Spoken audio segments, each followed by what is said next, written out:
kako meleno tempo Yeswe ode kako ode Radio Tapola ode kako meleno tempo au ode katai meva lo ode kako meleno tempo Imawe ode kako Yeswe ode kako eye ode kako meleno tempo au ode katai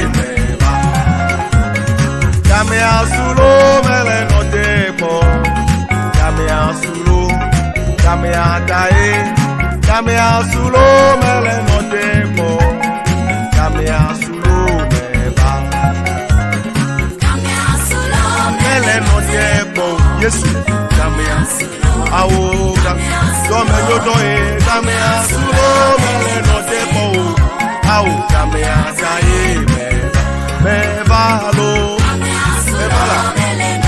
Come you do it, come asuro. Yes, come asuro. Go tapola e come asuro. No te pouda. Au come asai meva.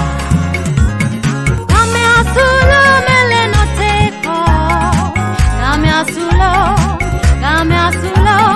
Come asulo mele no te po. Come atae meva. Game game. Game asulo, mele no tepo, game atae meba.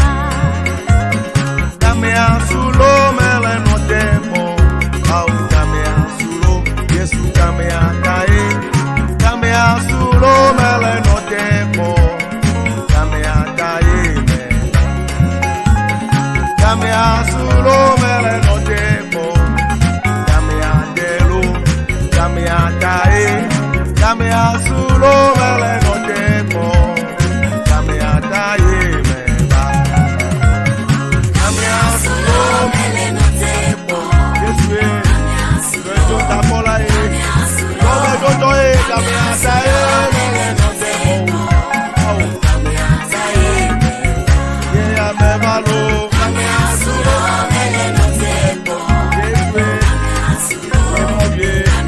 Yesu tapola e, kame ataye mele no tempo, au kame ataye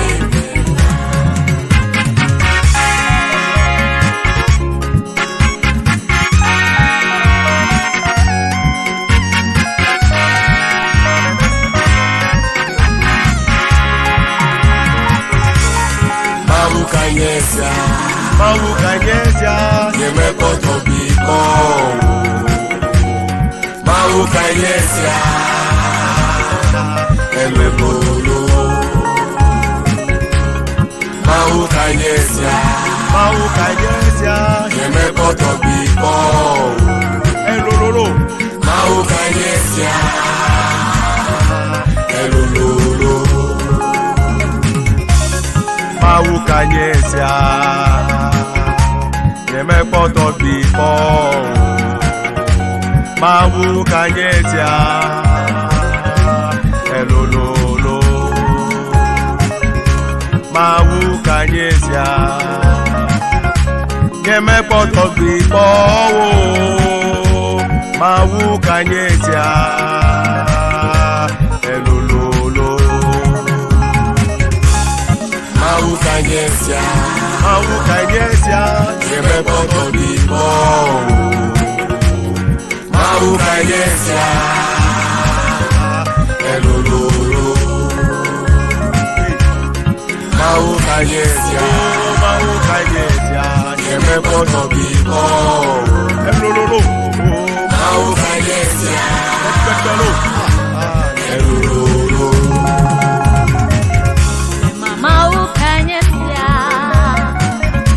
yemekoto biko. Elololo. Maukanyesa, elololo. Maukanyesa, yemekoto biko.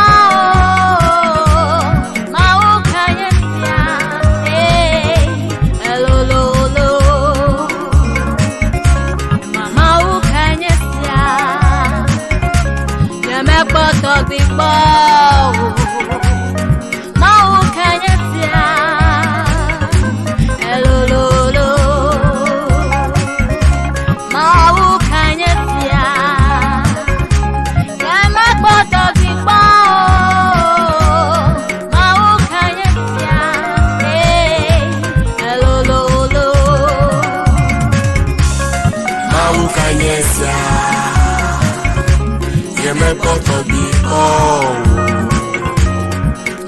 kanyesia elololo mau kanyesia yemepoto biko mau kanyesia elololo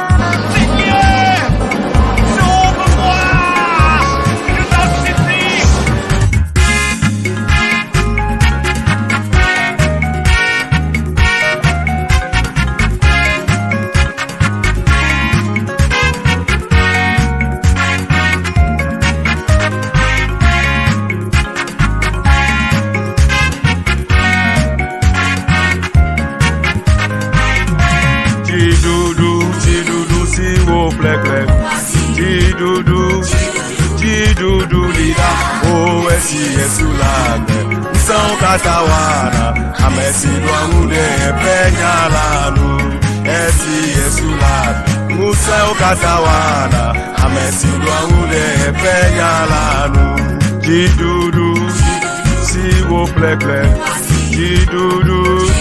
Jidudu lida esi yesulane Nsao katawana amesi dwangude penyalanu esi yesulane Nsao katawana amesi dwangude penyalanu Jidudu siwo plekle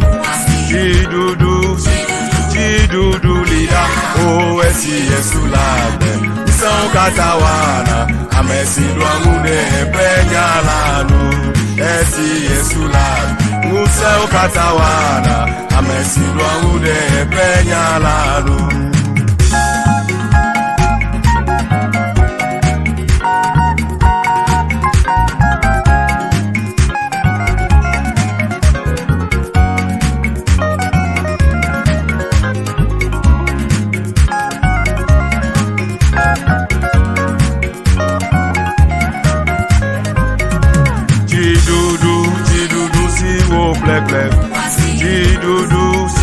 Jidudu lida owesi yesulane Nsao katawana amesi dwangude penyalanu esi yesulane Nsao katawana amesi dwangude penyalanu Jidudu siwo plekle Jidudu lida esi yesulane Nsao katawana amesi dwangude penyalanu esi yesulane Nsao katawana amesi dwangude penyalanu Jidudu siwo plekle Jidudu lida owesi yesulane Nsao katawana amesi dwangude penyalanu esi yesulane Nsao katawana amesi dwangude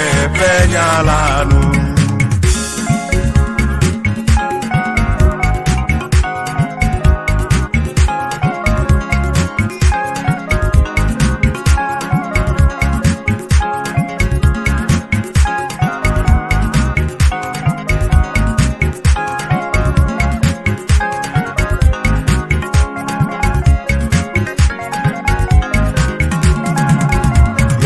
Kristo zu agbefia Luciano zude nolane mawujonu okemdede adesiade na umebe Yesu de kaho oyenyefia si amewo na subo si amewo na subo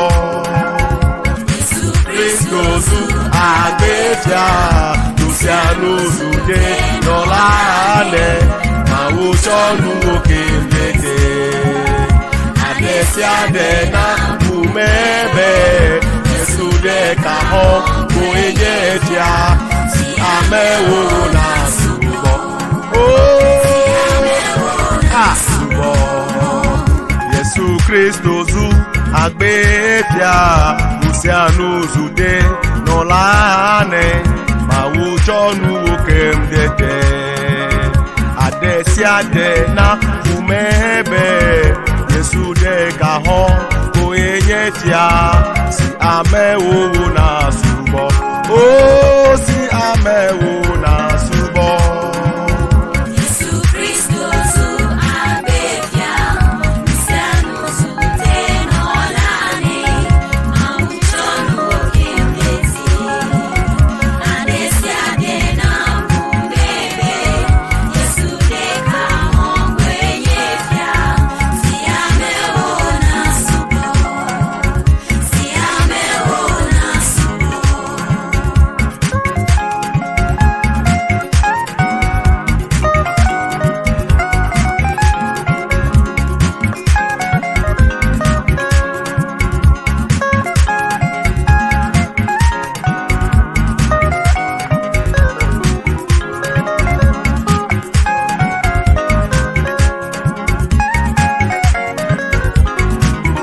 Yesu Kristo su abefia Misianu su tenolane Mauchonu okimlezi Adesiadena umebe Yesu de kaho kwenyefia Si amewo na subo Si amewo na subo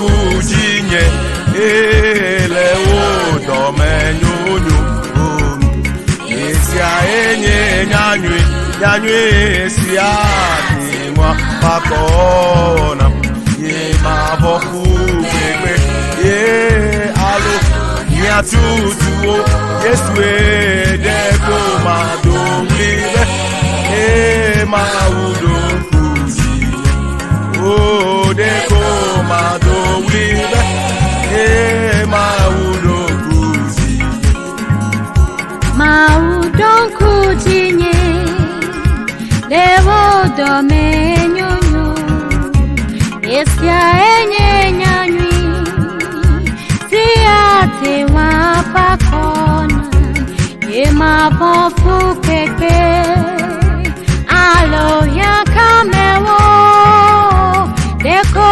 madoblibe Maudon kujinye Deko madoblibe Maudon kujinye Maudon kujinye Ewo fufulano Bobi oshimea Ano aketetisha Beko kakareji Bema blemiko Yata amadolibe Maudon kujinye Yata amadolibe Maudon kujinye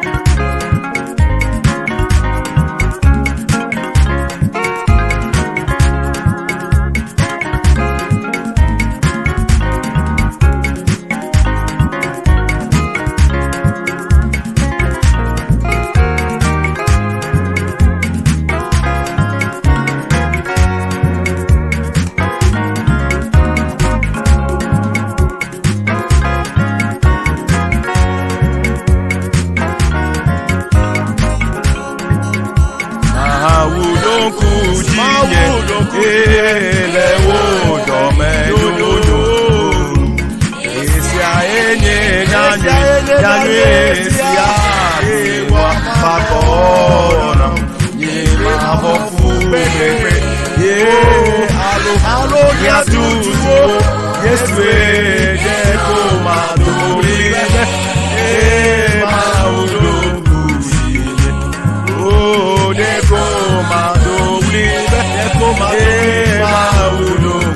Maudoku amaredilo.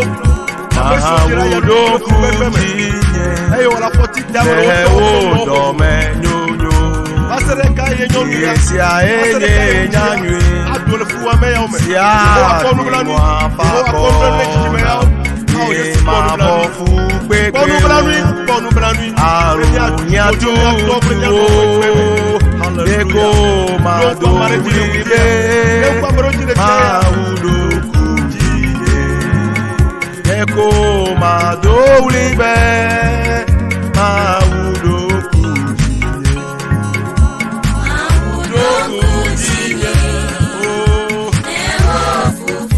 Fofo mabo. Ye kono akoti jime ya ora. Konumblanu ne jime ya o. Pepe anu na chu. Basere kaye. Basere yi kaye. Yano pe pa ba ya oji. Yehowa konumblanu. Ademi chomfeme. Hallelujah. Yata madolibe. Oh maudoku jinye.